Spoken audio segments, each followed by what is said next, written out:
Que Dieu vous bénisse.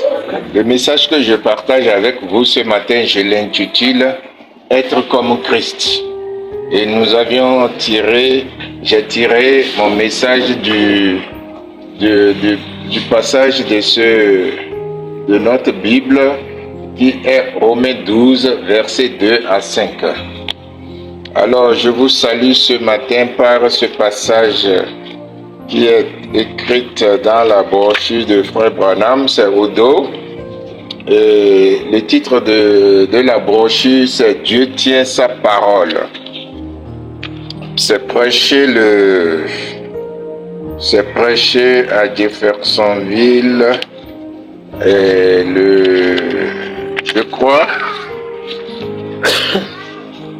je crois que c'est prêché à Jeffersonville.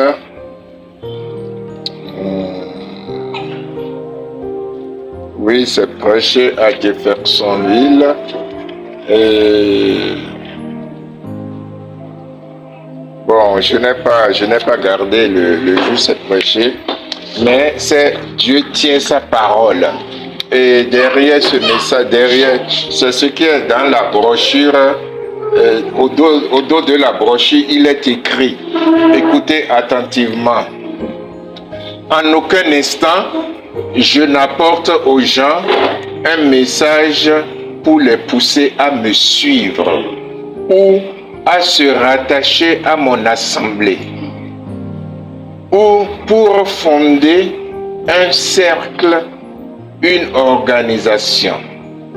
Je n'ai jamais fait ça.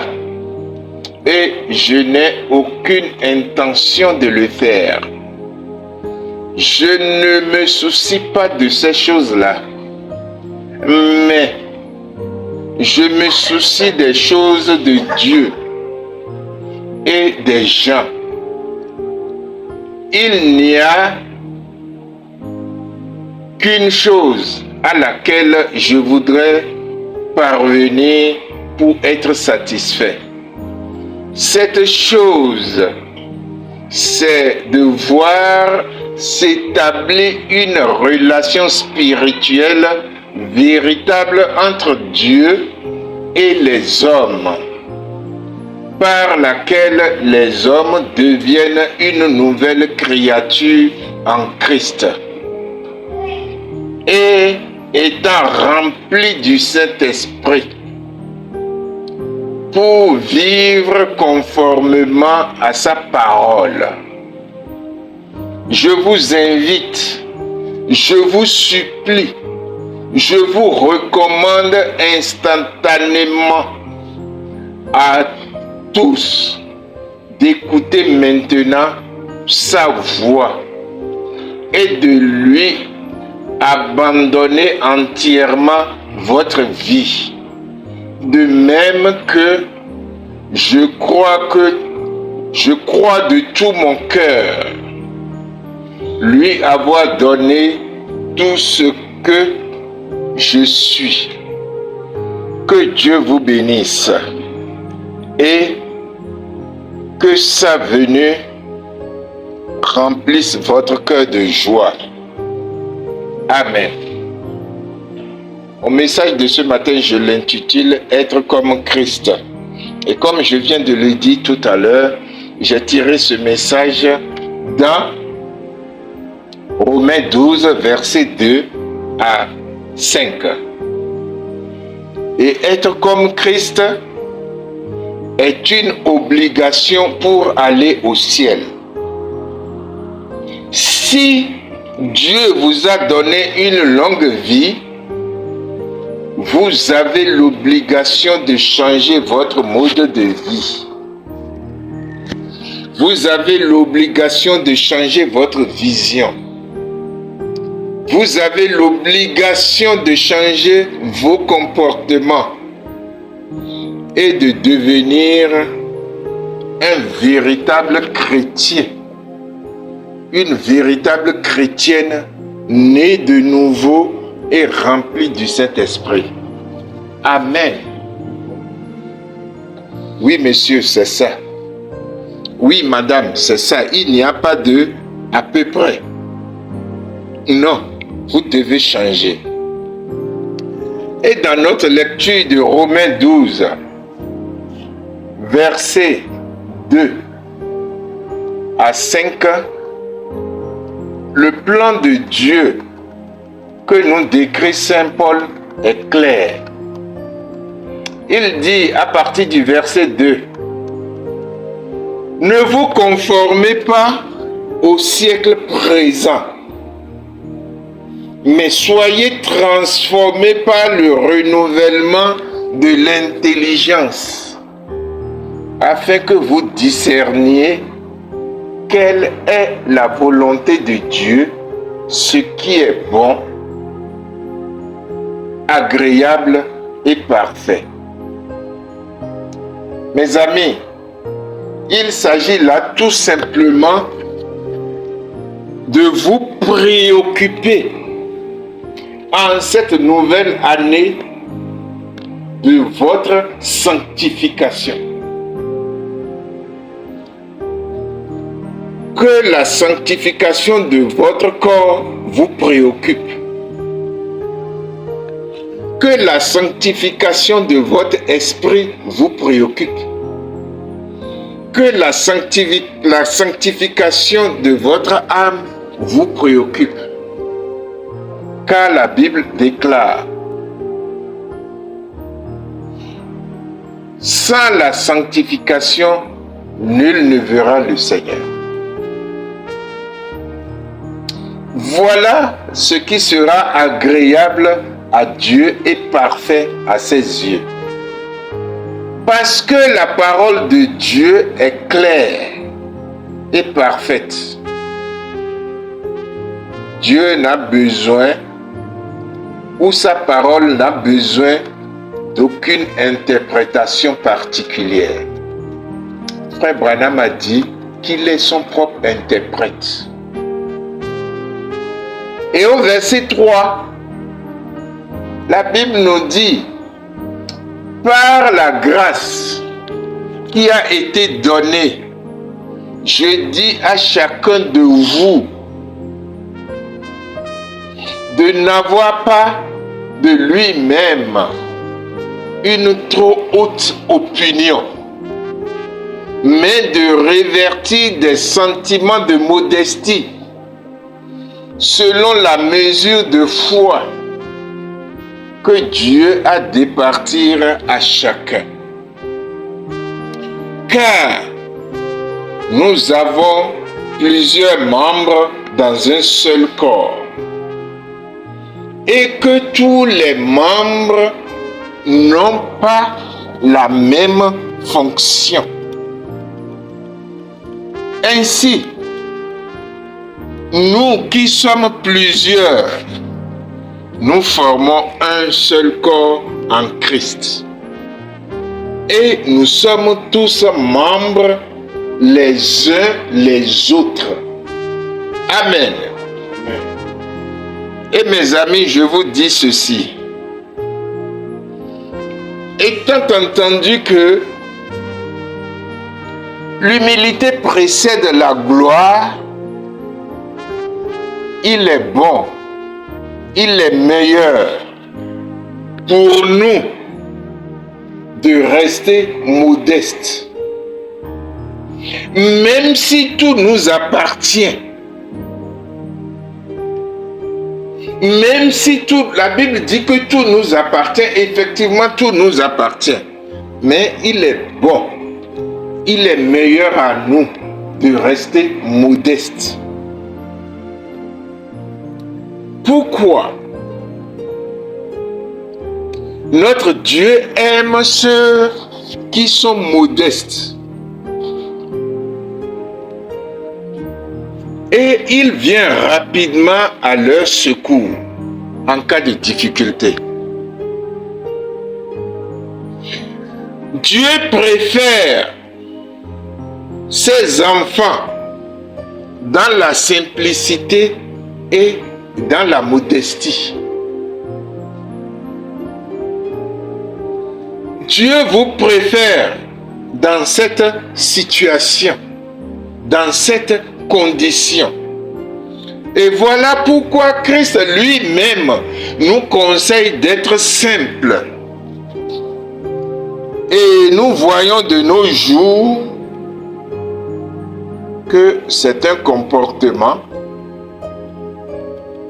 qui semble être très difficile à vivre pour nous les chrétiens. Et surtout, lorsque nous avons un peu de moyens matériels. Observez les chrétiens, même ceux qui se disent serviteurs de Dieu, ils ont des difficultés à être simples et à être modestes lorsque le moyen matériel est là.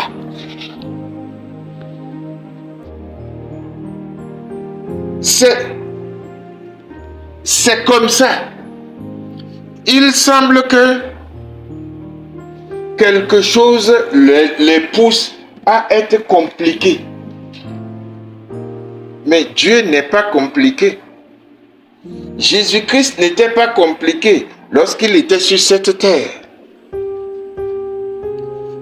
On a tendance à croire que ce sont les moyens matériels, la santé que nous avons qui nous poussent à être différents des autres au lieu d'être simples. Le chrétien a le devoir absolu d'être simple et d'être modeste. Et ceux qui ont de difficultés à vivre de cette façon, c'est simplement triste aux yeux de Dieu. C'est Dieu qui nous a bénis de toute bénédiction. Mais vous devez comprendre quelque chose. Plus vous êtes humble et modeste, alléluia, plus Dieu vous ajoute des bénédictions. C'est comme ça qu'il fonctionne. Plus vous êtes humble et modeste, plus Dieu traite avec vous en matière de bénédiction. Il ajoute tous les jours.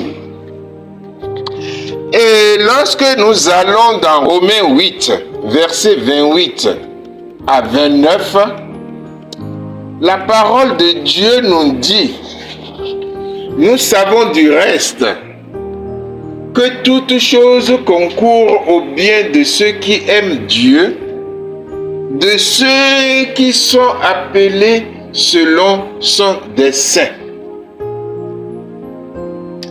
Mes amis, lorsque Dieu vous regarde, il veut seulement voir en vous les manifestations de sa parole. Voilà tout ce que Dieu comprend à votre sujet lorsqu'il vous regarde. Les manifestations de sa parole. C'est tout ce qu'il comprend.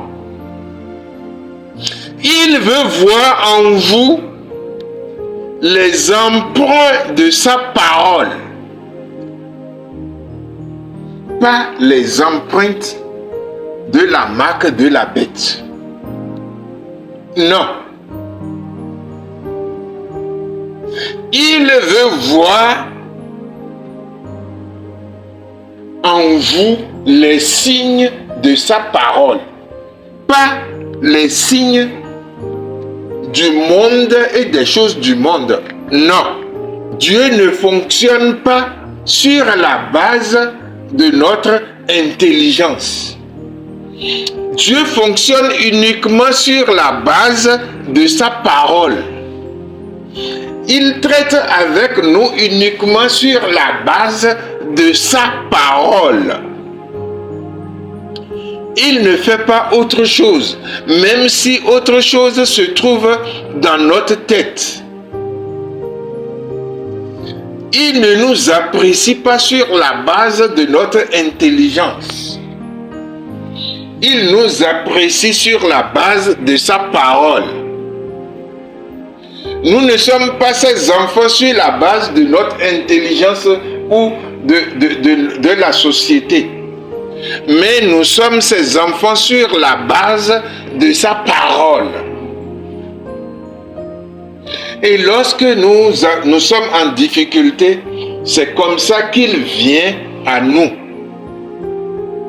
Dieu n'a jamais traité avec un homme sur la base de son intelligence.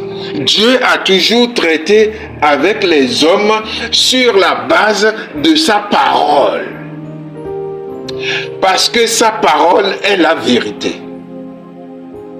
Et Dieu ne se trompe jamais. Il ne fait jamais quelque chose à peu près. Tout ce qu'il fait, il le fait parfaitement. Alléluia. Et nous sommes arrivés à un point aujourd'hui où l'homme pense qu'il peut aider Dieu. On ne peut jamais aider Dieu. Il n'a pas besoin de nous. C'est nous qui avions besoin de lui. C'est pourquoi, lorsqu'il vous regarde, il veut voir la plénitude de sa parole en vous. Alors, il vous apprécie. Et si vous aviez des problèmes, des difficultés à vivre cette parole, vous êtes en droit de lui demander de venir à votre secours. Vous êtes en droit de lui dire, Seigneur, je t'en prie, je t'en supplie, aide-moi. En matière d'amour, je suis défaillant. En matière de patience, je suis défaillant. Je ne peux simplement pas abandonner la cigarette. Je ne peux simplement pas abandonner la boisson. Je ne peux simplement pas abandonner d'aller ici, d'aller là. Et Frère Branham a dit, si vous êtes sincère dans votre demande, Dieu lui-même est dans l'obligation de venir à votre secours. Alléluia. Il est dans l'obligation de venir à votre secours. Et voilà pourquoi Jésus-Christ a déclaré publiquement un jour,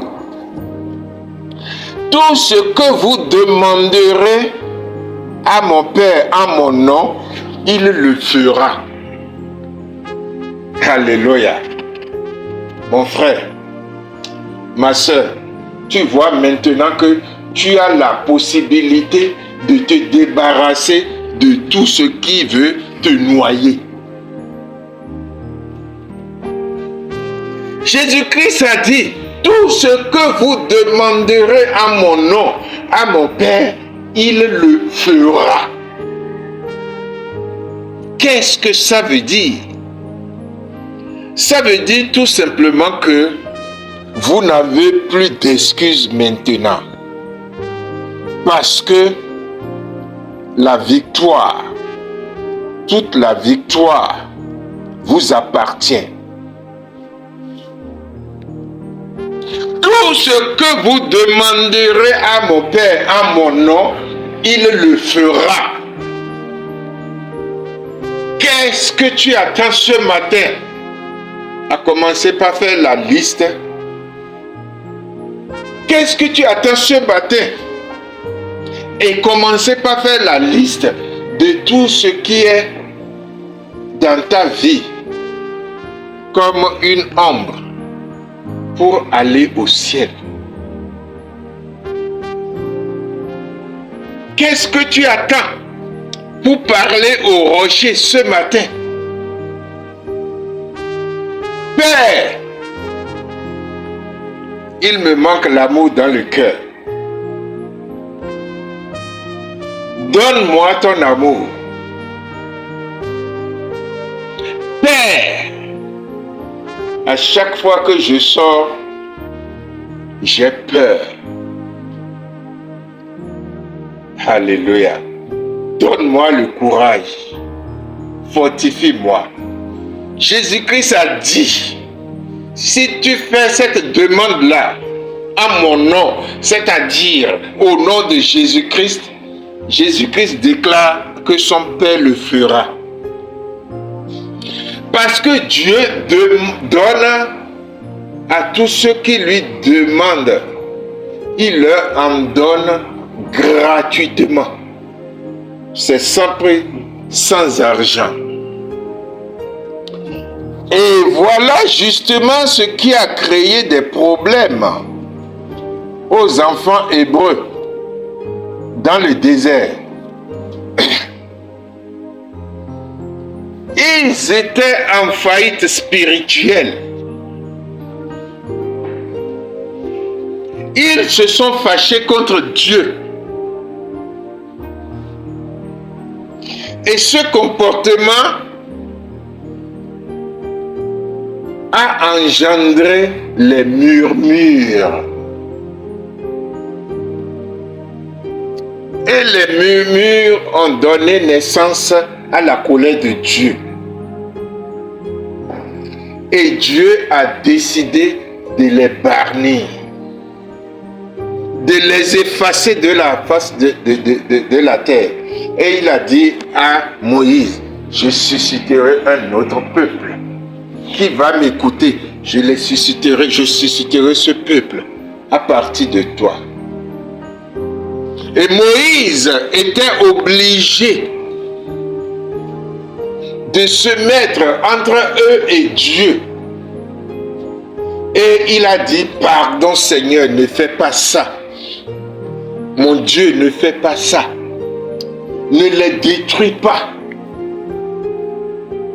Et Moïse a imploré la grâce de Dieu en leur faveur. Et Dieu a dit à Moïse, je t'ai entendu. Maintenant, continuez. Mes amis, si j'ai un conseil à vous dire, à vous donner, ne murmurez jamais contre Dieu. Car Dieu n'est pas à l'origine de vos problèmes. L'origine de vos problèmes vient de votre désobéissance à sa parole. À la place du murmure, répentez-vous. Dieu aime ça. Au verset 29, il dit,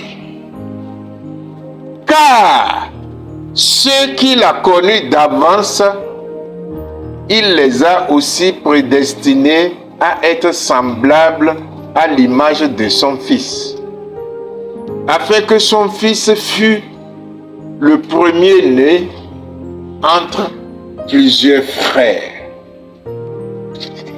Mes amis, Dieu connaît ceux qui vont murmurer, maintenant ou après. Il connaît tout. Il connaît ceux qui vont murmurer lorsque le châtiment viendra. Il connaît ceux qui aiment la bénédiction et le châtiment. Il connaît chaque individu et chaque croyant. Il connaît les mauvais enseignements qu'on donne à ses enfants afin qu'ils deviennent des rebelles. Il connaît tout. Il voit tout. Et chacun payera pour la mauvaise graine qu'il aura semée. Pourquoi? Frère Branham a dit quelque part, on ne peut pas se moquer de Dieu et vouloir vivre en paix. Non, monsieur. Non, monsieur. Il sait ce matin Si je suis un vrai hypocrite dans mon ministère, il le sait. Il sait ce matin, si vous êtes des croyants limitrophes, il le sait. Et moi, et vous, il nous attend. Parce que chacun rendra compte de la vie qu'il a menée sur cette terre. Dans Ésaïe 40, versets 29 à 31, la parole de Dieu nous dit: il donne de la force à celui qui est fatigué. Il augmente la vigueur à celui qui tombe en défaillance. Les adolescents se fatiguent et se lassent. Les jeunes hommes chancellent.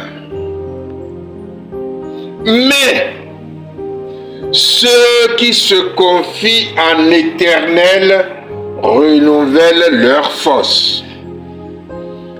Ils prennent de l'envol comme les aigles.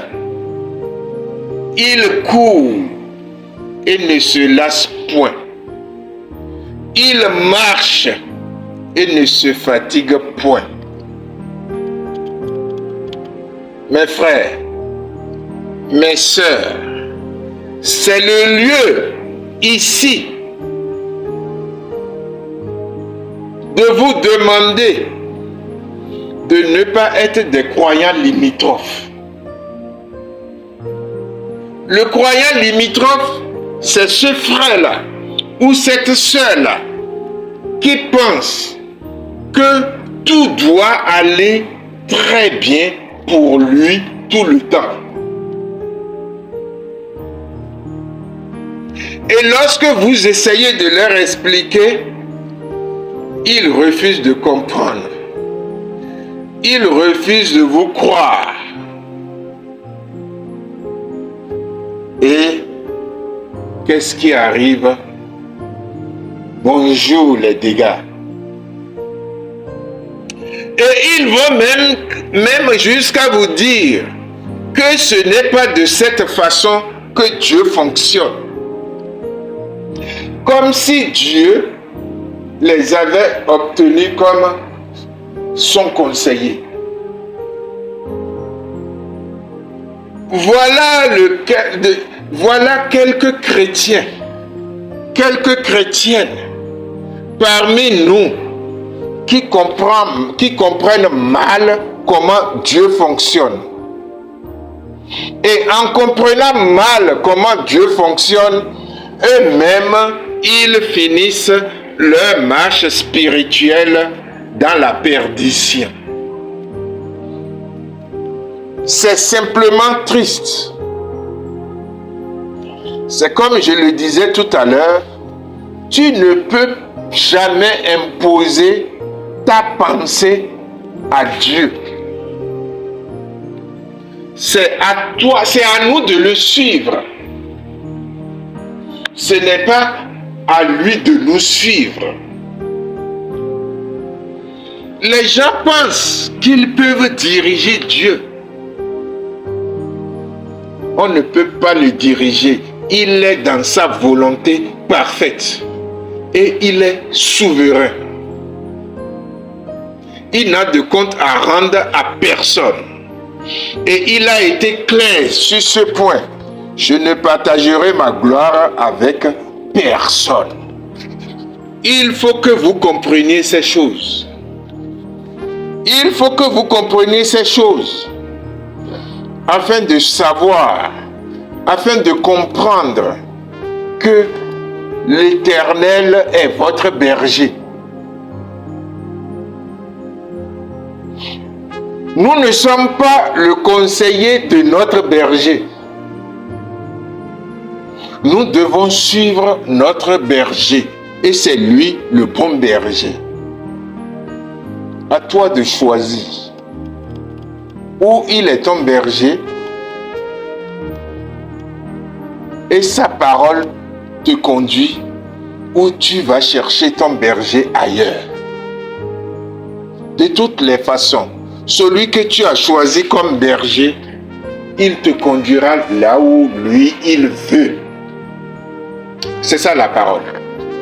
C'est ça la vérité de ton choix. Dans le psaume 119, au verset 105 à 108, écoutez ce que la parole de Dieu dit. Ta parole est une lampe à mes pieds et une lumière sur mon sentier. Je jure et je le tiendrai d'observer les lois de ta justice. Je suis bien humilié. Éternel, rends-moi la vie selon ta parole. Alléluia. Rends-moi la vie. Et le passage ne dit pas rends-moi la vie selon mon intelligence. Mais le passage dit rends-moi la vie selon ta parole. Agrée, ô Éternel, les sentiments que ma bouche exprime. Et enseigne-moi tes lois. La parole ne dit pas rappelle-moi mon intelligence. Mais la parole de Dieu dit enseigne-moi tes lois. Mes amis, vous savez quoi? Dieu est tellement mal compris de nos jours par les croyants en Jésus-Christ. Au point où Jésus-Christ même s'est posé cette question lorsqu'il était sur cette terre. Il dit, lorsque je reviendrai, trouverai-je la foi sur la terre? Vous voyez? Pourquoi il a posé cette question à lui-même? Parce que depuis ce temps-là, depuis son temps, au lieu que la véritable parole de Dieu soit une lampe à leurs pieds, ce sont les pensées des humains qu'ils ont adoptées comme lampe à leurs pieds.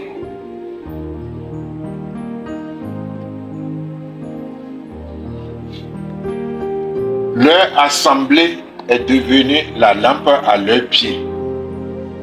Leurs conducteurs sont devenus des lampes à leurs pieds. Et la parole de Dieu a été mise de côté. Résultat, la mort spirituelle s'est installée partout dans les assemblées, partout dans les dénominations, partout dans la politique. Les politiques sont corrompus.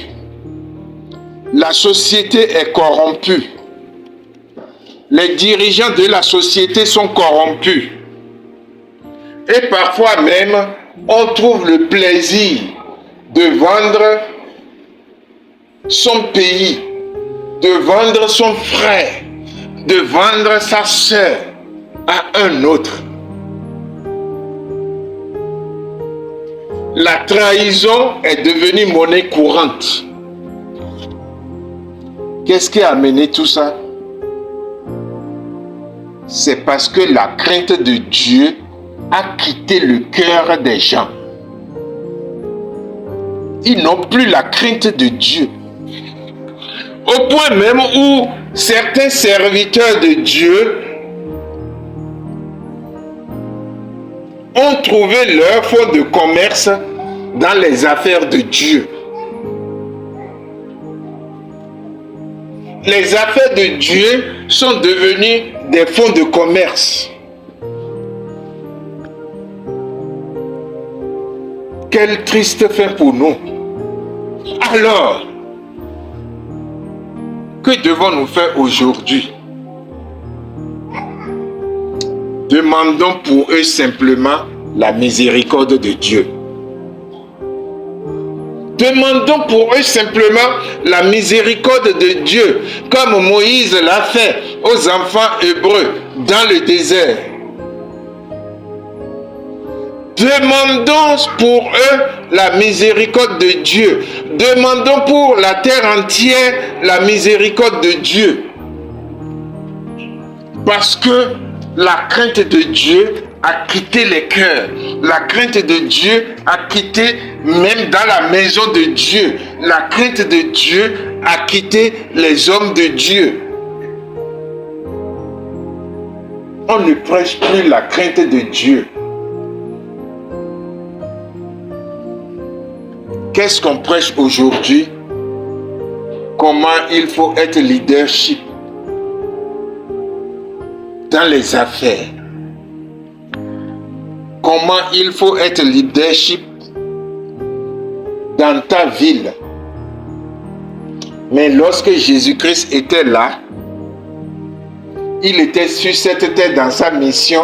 Il a voulu être leadership seulement dans le travail de son père, au point où il a déclaré à ses parents: ne savez-vous pas que je dois m'occuper des affaires de mon père? Le seul endroit où vous devez être, vous devez persévérer pour être leadership, c'est dans les affaires de Dieu. Si vous prenez soin de lui, il prendra soin de vous.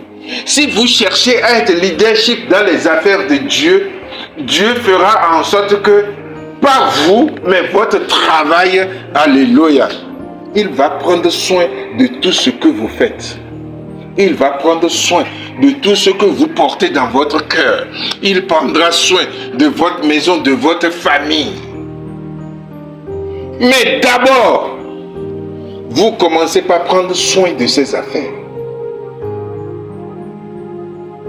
Le monde est corrompu aujourd'hui. Le monde est corrompu. La politique est corrompue. Les frères et les sœurs sont corrompus. Les enfants de Dieu sont corrompus. Où est-ce qu'on va avec ces choses? Et tout est bafoué maintenant. La valeur de l'homme est bafouée. Au point où même les homos aujourd'hui sont à la une. Et on peut même les mettre devant les affaires. Où va le monde? Où va le monde? Depuis le temps de Frère Branham, des pasteurs pleuraient en priant pour ce monde.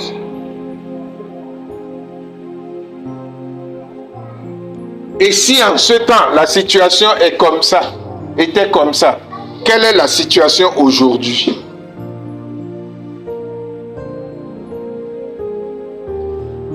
Quelle est la situation aujourd'hui? Sodome et Gomorrhe sont devenus une histoire qu'il faut enseigner dans les écoles. Jusqu'à dire que Dieu aime ces gens-là. Quel mensonge! Quel mensonge! Dieu n'a jamais porté son amour sur un homme abominable, sur une femme abominable. Dieu ne comprend et ne bénit que ceux qui sont dans sa parole.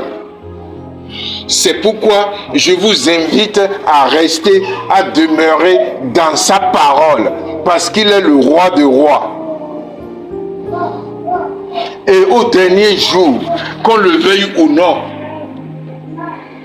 le roi, le président de la République, les pasteurs, tous fléchiront le genou devant lui. Ah oui. Faites tout ce que vous voulez maintenant. Vous serez à la une pendant quelque temps. Juste après ça, c'est le jugement qui vous attend. C'est pourquoi, mes amis, je vous demande de persévérer dans votre foi chrétienne, dans votre foi en Jésus-Christ, car chacun rendra compte un jour devant le roi des rois. Il l'a dit clairement et il le fera. Tout genou fléchira devant moi. Oui. Vous savez, des fois, des gens me disent, envoie-moi ta prédication de dimanche. Lorsque je l'ai fait plusieurs fois, d'autres m'ont dit, au lieu de prêcher pour exhorter des gens, mais tu prêches pour leur faire peur. Et j'ai dit, celui que je suis, alléluia. Paul a dit un jour, soyez mes imitateurs, comme moi-même je suis imitateur de Jésus-Christ.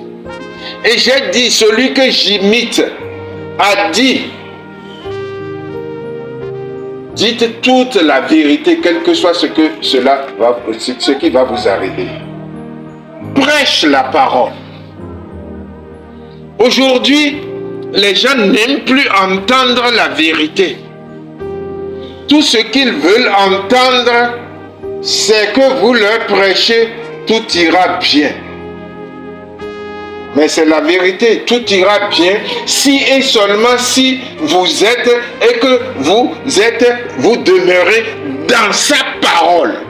Voilà là où tout ira bien. Sinon, le reste ne révèle que de l'enfer.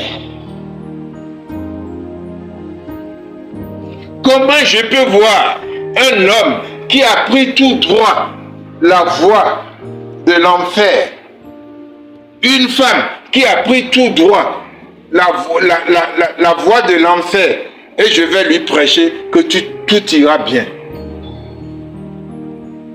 C'est même la preuve que je suis un vrai menteur. Je dois lui dire la vérité. Là où tu vas là, c'est la mort. Fais demi-tour. Celui-là peut être même le président de la République. Il peut être mon père. Il peut être ma mère. Je suis en droit de lui dire la vérité et toute la vérité. Il peut être mon fils. Il peut être ma fille. Je dois lui dire la vérité.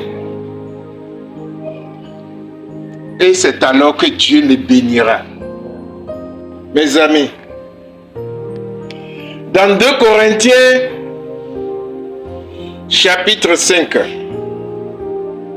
verset 17 à 20, la parole de Dieu nous dit, si quelqu'un est en Christ, il est une nouvelle créature. Les choses anciennes sont passées. Voici, toutes choses sont devenues nouvelles. Et tout cela vient de Dieu, qui nous a réconciliés avec lui par Christ. et qui nous a donné le ministère de la réconciliation. Par là déjà, vous voyez que vous ne devez pas être un menteur ou une menteuse. Donc Frère Branham a raison de dire, dites toute la vérité.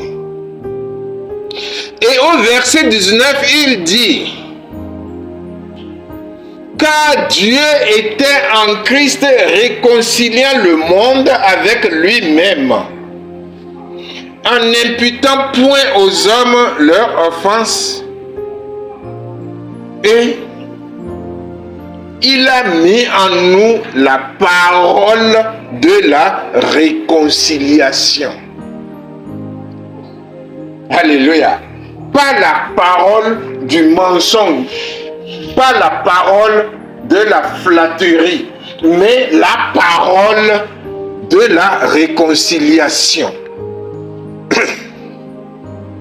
Au verset 20, il dit, nous faisons donc les fonctions d'ambassadeurs pour Christ, comme si Dieu exhortait par nous. Nous vous en supplions au nom de Christ, soyez réconciliés avec Dieu. Alléluia. Maintenant, nous voici en face de la vérité. Nous voici en face de la vérité, car voilà la fin de toute l'histoire. Et cette fin nous demande de devenir une nouvelle personne. De devenir une nouvelle personne et d'être réconcilié avec Dieu, d'une part, et de devenir ambassadeur du Seigneur sur cette terre. Alléluia. Et je me permets de vous poser cette question. Qui sont ceux qui veulent être les vrais ambassadeurs du Seigneur, qui lèvent la main? Que Dieu te bénisse. Que Dieu te bénisse. Que Dieu te bénisse. Que Dieu te bénisse là-bas. Alléluia.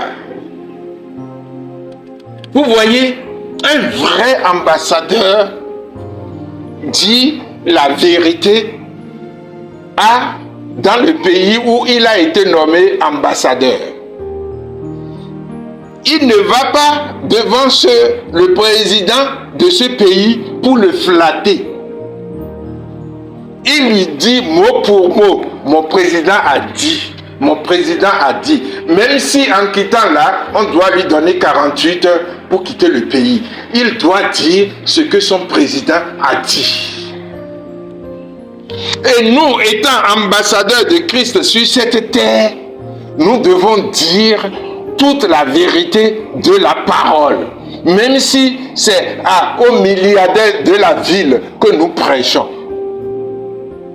Nous n'avions pas à dire non, ça va aller. Dieu comprendra. Entre toi et lui, le premier menteur, c'est toi. Parce que c'est toi qui connais la vérité et tu dois lui transmettre la vérité et il va accepter cette vérité s'il veut et cette vérité fera de lui un homme libre. Vous connaîtrez la vérité et la vérité vous affranchira.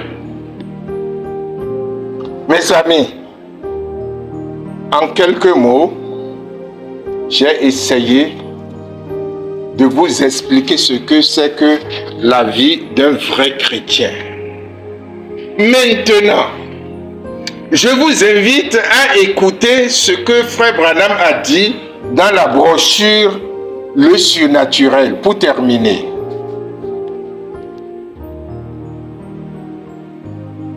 Pourquoi vous devez écouter ça? Jésus-Christ a accompli ces choses à travers lui, Frère Branham. À travers ceux qui écoutaient son message. Et Jésus-Christ est le même hier, aujourd'hui et éternellement. Hébreux 13, 8. S'il l'a fait en ce temps-là, il le fera encore aujourd'hui. Et qu'est-ce que la parole, qu'est-ce que le passage dit? Écoutez attentivement. Le passage dit, chacun de nous peut tourner les pages de cette Bible et voir que Dieu accomplit des miracles. Moïse sépara la mer Rouge. Élie fit venir une famine. Jésus marcha sur l'eau et les disciples guérissaient les malades. La Bible renferme des milliers d'événements miraculeux. Si Dieu rend témoignage par des signes et des prodiges, alors où sont les miracles aujourd'hui? Peut-il guérir le cancer comme il a guéri la lèpre dans la Bible, le sida, le paludisme? Peut-il encore accomplir un miracle? Oui, Dieu continue d'accomplir des miracles et des signes accompagnant ceux qui ont cru. Maintenant, regardez mes amis, pensez au roi George d'Angleterre qui a été guéri de la cirrhose en plaques quand nous avons prié pour lui. Alléluia. Pensez à Florence Nightingale. Sa grand-mère a été fondatrice de la Croix-Rouge. Elle pesait environ 27 kilogrammes. Couchée là, se mourant d'un cancer gastro-duodénal. Couchée là, mourante, une petite ombre s'est envolée.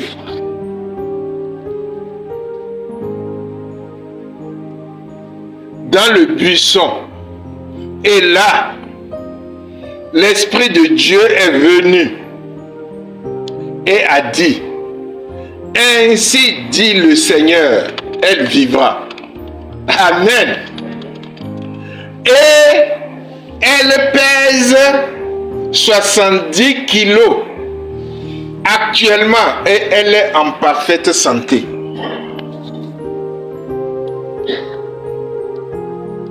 Pensez à William Spanwell, membre du Congrès américain, obligé de se déplacer en fauteuil roulant ou de rester alité année après année pendant 70 ans. Et en un seul instant, il s'est tenu debout, à courir dans le bâtiment, à toucher ses orteils. Il a été parfaitement rétabli et guéri. Pensez donc aux milliers et aux milliers de gens qui ont été guéris. Pourquoi resterions-nous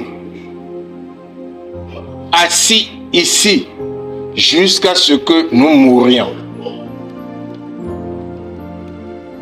Faisons quelque chose.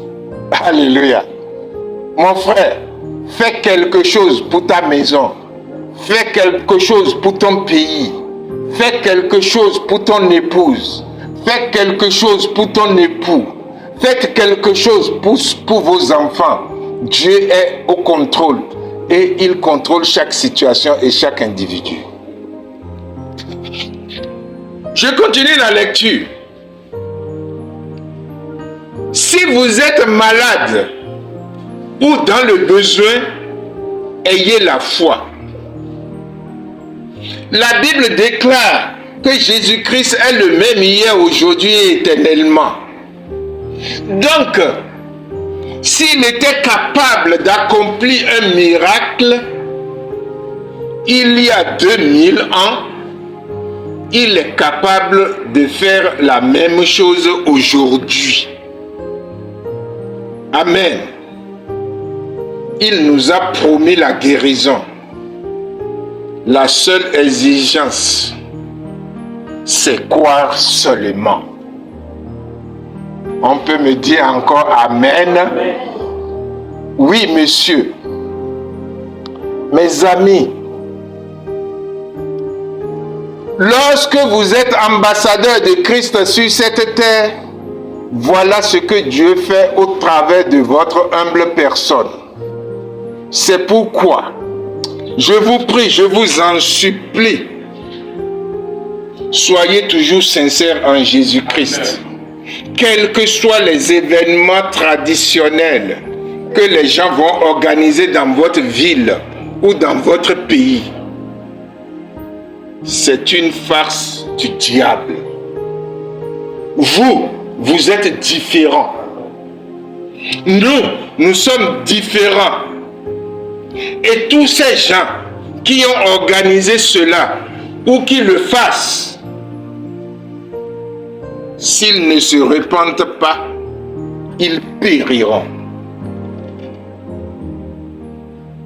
Mes amis, si j'ai quelques conseils à vous donner ce matin, persévérez dans votre foi en Jésus-Christ, car il ne trompe jamais. Prions. Merveilleux Père, j'ai essayé d'expliquer à cet auditoire qu'il faut absolument être comme Christ. Non pas de leur force, mais Seigneur, aide-nous tous à être comme Christ. Car tu es la parole. Et c'est toi qui imprimes la parole dans notre cœur. Nous voulons que tu imprimes sur notre cœur que nous devons être comme Christ. Parce que Christ est notre avocat auprès de toi. Et lorsque nous allons le rencontrer là-bas, qu'il dise, que ton fils dise, ils sont mes clients. Parce que lorsqu'ils étaient sur cette terre, ils ont pris position pour moi. Moi aussi, je prends position pour eux, Papa. Seigneur, aide-nous. Fais-le pour nous, parce que tu l'as promis. Fais-le parce que tu le fais gratuitement à tous ceux qui te le demandent d'un cœur sincère. Nous pensons à tous ceux qui sont dans nos maisons, à tous ceux qui sont dans nos pays, à tous ceux qui sont dans ce pays, à tous nos frères qui sont au loin. Père, nous avons prié au nom de Jésus-Christ. Amen.